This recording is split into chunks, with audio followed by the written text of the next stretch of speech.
people? I was going to make a special announcement today, but it turns out that that announcement is going to be postponed because you can't announce that you're going to be posting videos every Sunday when you can't even do it the day that you said you're going to announce it. Yep, I think this is probably going to go up on Monday because I've just been so busy that I haven't even had time to film something until right now, Sunday morning. You know, when life gets really busy and stressful at times like this, it reminds me of my childhood, and I like to wander back there and think about how less stressful it was and how carefree I was and how stupid I was. Let's just say, as children, we tend to believe a lot of things that aren't necessarily true, but it sure would make the world a whole lot simpler. Not better, but simpler. So that's what I'm going to be talking about to y'all. So I'm going to talk about 5 different untruths that is that even a word? How about non-truths? 5 different non-truths that I believed when I was a child. Please note that these are going to be specific to me, and that while some of these might be relatable to you, these are going to probably focus a lot more around a child who was homeschooled, Catholic, and conservative, and, you know, grew up with a certain mindset on life. Let's begin, shall we? Alright, I'm going to start this off with a little silly one, but it was still something I firmly believed until much longer than I'd like to admit. Number 1, rivers come from the ocean. I'm going to be honest, it took me so long to finally sit myself down and say, wait a minute, does this make sense? If rivers require gravity to start being pushed and moving, then obviously they have to come from high ground, and they can't do that because the ocean is lower than the land, obviously. That's why it's like this. Otherwise, the ocean would be pouring into the land. I blame it on maps. Maps, when you look at them from above, they're big and thick, the rivers, when they hit the ocean, but they thin out when they get inland. Obviously, that's where they dried up. Number 2, Catholic children should be perfect. Okay, this comes from me as a child reading too many and hearing too many, is that even possible, stories about Catholic children.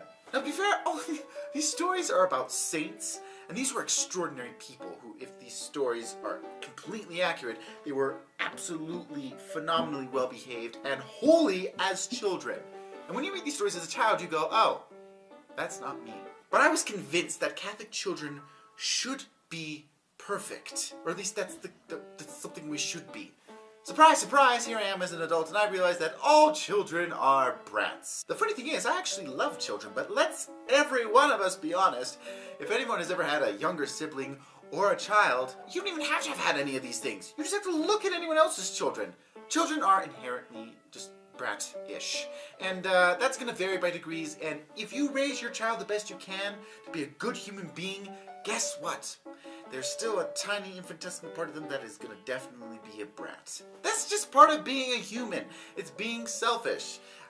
Grown-ups are like way more selfish than children, so let's cut them some slack. Number 3, grown-ups know how to do everything. As silly as it sounds, I'm pretty sure a lot of people can relate to this. As children, we looked at our parents and we said, they know how to do everything. Taxes? Easy. Driving? Easy. Going to your job? Easy. Life in general? Easy. Now maybe this is just coming from me, who was spoiled, and I had a good family where, both parents were confident and, things ran somewhat smoothly. But I was completely convinced that grown-ups just knew how to do everything. I knew they were children at one time, but I just never made the connection that they were children, like me, who didn't know how to do stuff, and then they transitioned into adults who knew how to do stuff. I don't know, maybe I just thought that there was like a switch that you flicked and, they were a child one day and bam, they're an adult and flick that switch and boom, they know everything. I didn't even think that. I didn't do a whole lot of thinking as a child.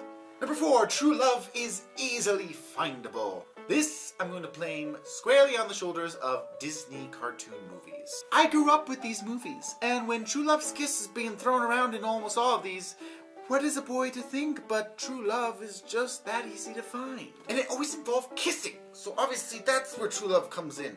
From kissing, maybe. I didn't put a whole ton of thought to this, because even as a young boy I went ew every time kissing happened, but at the same time, of course, inside me I was like, oh, that's cute. Kind of. At a certain point anyway that started. But where was I going with this? Oh yeah, true love. So easy to find.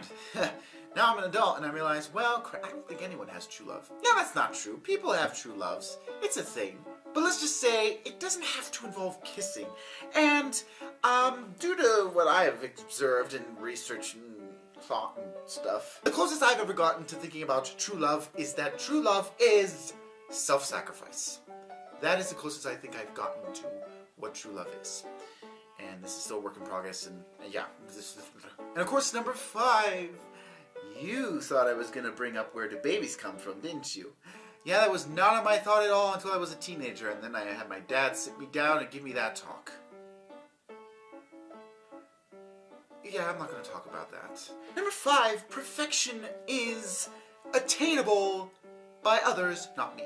I legitimately believed as a child that people could gain perfection in certain things, but that I myself would never be perfect in anything. I would always be terrible at everything, or just par, like just average at best. Yes, I was a downer as a child. It's still sad. I look back at my young self and I actually believed that perfection was attainable by lots of people, but that I would never gain that level of perfection. I would never be perfect at anything. It's so sad. Now I'm an adult and I realize that perfection is pretty much unattainable by everyone. But that's not true. Perfection is actually obtainable, but not in the same way that I thought it was. In fact, at this point I have basically come to the consensus that perfection is attainable, but you must fight for it. And you know what? Even if perfection isn't attainable, or is, that's not the point, because it doesn't matter. You fight your way to be as perfect as you can, to be the best person you can, to perfect whatever craft you're working at, your job, your instrument, whatever it is. Just work to be the best that you possibly can, as well as being the best person you possibly can, and that's all that matters. Whether perfection is gained is not the point. It's the fight and the struggle that matters, because that is what makes you a better person, not the perfection itself. Ha! I would tell that to my younger self, but I think I would just prefer it if he lived in blissful ignorance. He was happier then, sort of. Kind of. But things were less complicated for him. And that's it, the 5 non-truths that I believed when I was a child. If you have some that you want to share, please share them down below, because we're about to hit the end credits. That was horrible. Thank you all so much for watching this video. I really hope you enjoyed it. If you did, click the like button down below, and of course subscribe and ring the little bell notification to receive notifications, obviously, when I have uploaded another video, and to see future content. Like I said, comment below if you have anything that you believed as a child, just firmly believed as a child, that you suddenly realized, wait, that's not true when you became an adult. I am a self-published author. My work, Julius Julia, book One Power of the Julii, is, what's the word? Self-published on Amazon. I shall link that down below. Go check that out if you would like to support me in my writing. And one last time, thank you all so much for watching.